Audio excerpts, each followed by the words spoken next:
Okay, good morning. It is good to see you all.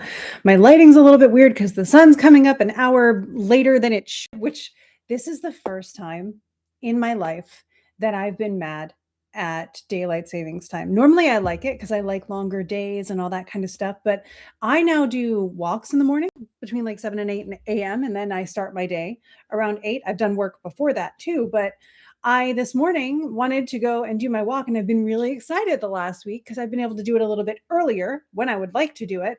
And then this morning, I was all ready to go, and I looked out the window and I realized the sun is not coming up. So I had to walk on my treadmill, which bummed me out. It was the first time I felt personally attacked by daylight savings time. The sleep thing doesn't affect me as much because I wake up before sunrise all the time. So it doesn't throw off my rhythm because apparently my rhythm is always thrown off. But there you have it. I am now on team, let's get rid of this. I have seen the lack of light and it bugs me. Good morning, Steph, Gibson, and Jenny. It's good to see you guys. Hey, AJ, our wonderful mod. We have some stuff that we can really get into today. So I'm going to be heading next week to Peru, all the good things willing with travel. And I want to make sure, because the Aries Ingress is coming up, that we give all the focus to it that we can. Now, that being said, there will be about a 30-minute Aries Ingress overview video here on YouTube for free.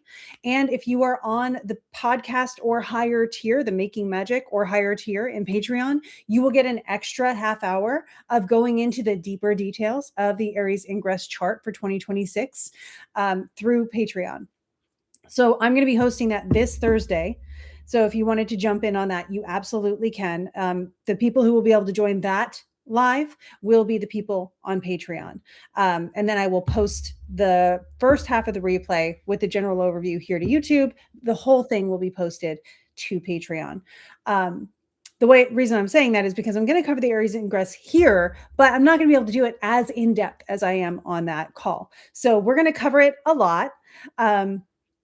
And today, even though this occurs next week, our transits are a little bit, now let me just check myself here. I don't want to say something and then regret it next week. Now, our transits this week are, Jupiter stationing direct. I'm so excited about that. We may notice some Jupiterian things, especially tomorrow when Jupiter does station direct. And other than that, the transits are pretty light this week.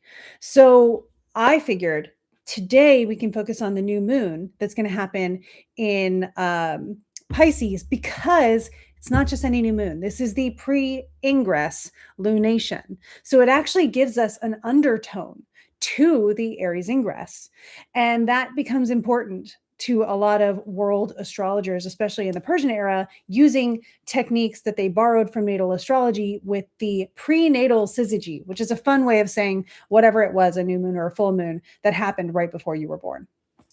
And so this is considered a life-giving moment for a person or for a time period for the year. So we are having that next week, and it's going to happen. Let's see, the new moon is on the 18th.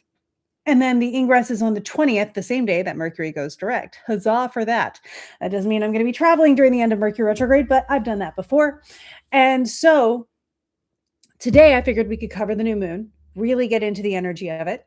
And then next week, we'll talk about the Aries ingress a little bit more in depth for anybody who wants to hear it again after this Thursday, or who didn't catch what we're doing this Thursday. Either way, you'll get information. It's great. So that's kind of what I wanted to do, because I will be here today and I will be here next Monday. And then I will be gone for the 23rd and the 30th. So we're going to miss 2 mood boosts. But it looks like I'm only going to miss, well, technically I'll miss 2 of our Wednesday lives as well, because I'm leaving at 7 p.m. on Wednesday, the 18th. So does that sound good to everybody? Or, because this is your broadcast, is there something you'd rather go over today that's a little bit more at the front of your mind? So let me know. Would we like to go into the new moon, or is there something else? And if there's something else, please go ahead and put it in the chat. Yeah, cool. So that's my intro spiel for the day. The the good news is we are now well out of eclipse season, which I'm good with. That can go away. That's fantastic. Um, oh, it's a time.